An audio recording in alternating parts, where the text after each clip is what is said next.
आज होता रविवार. आम्ही चाललो होतो संगमनेरला, तिचे पप्पा, कस्तुरी आणि मी. कारण की कस्तुरीला दाखवायचं होतं हॉस्पिटलमध्ये आणि थोडीशी शॉपिंग पण करायची ती. पण रस्त्याने एवढी धूळ होती ना, कारण की रस्त्यांची कामं चालू आहे, त्याच्यामुळं खूप धूळ होती पार.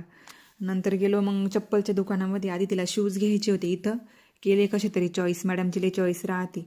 नंतर तिला खायचं होता डोसा. म्हटलं मग चल, तिला भूक पण लागली होती. म्हटलं मग खाईन. मग आम्ही तिघांनी पण डोसा खाल्ला. आम्हाला आवडतो इथला डोसा, खूप छान असतो. तर शेजारी चहा होता येवले, मग ते चहा प्यायचा होता, गुळाचा चहा पिलो. मग नंतर जॅकेट घ्यायचं होतं, पण इतकी चॉईस असती नाही ह्या पोरीला का बास हे नको ते नको ते नको. नंतर एक आवडलं तिला, त्याच्यात बी नको नको बोलत होती. मी कशी बशी लाडीगुडी लावली, म्हटलं नाही छान दिसते तुला, मग घेतलं तिनं ते.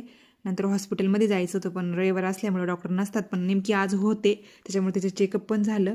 तिला तिथे चेक वगैरे केलं, पण नंतर काय झालं काय माहिती, खूप चक्कर आली तिला आणि घाम आला. मग तिला बोलले थोड्या वेळात झोप, म्हटलं इथं तुला बरं वाटेल. मग थोड्या वेळ आम्ही तिथं झोपलं. तिचे पप्पा मेडिकलमध्ये औषध पण आणायला गेले होते, तोपर्यंत तिला बरं पण वाटलं. मग आलो घरी संध्याकाळी. दुसऱ्या दिवशी तर छोट्या पोरांचं कसं असतं नाही का, नवीन वस्तू घेतली का लगेच वापरायची असते त्यांना. हिनं लगेच शूज वगैरे घालून दुसऱ्या दिवशी शाळेत लगेच जॅकेट घालून. आणि आज तर माझ्याकडून हेअरस्टाईल वगैरे करून घेतली ती सगळी. आणि मला सांगत होती ती बॉटल आणली ना, म्हणजे बॉटल पण घेतली तिला नवीन. मी ती पण चालवली. म्हटलं जा बाई, आता तू काही ऐकणार आहे का? ती ऐकत तर काहीच नाही आहे. तिला जे करायचं तेच करते. म्हटलं मग जा घेऊन. मग गेली होती आज शाळेत.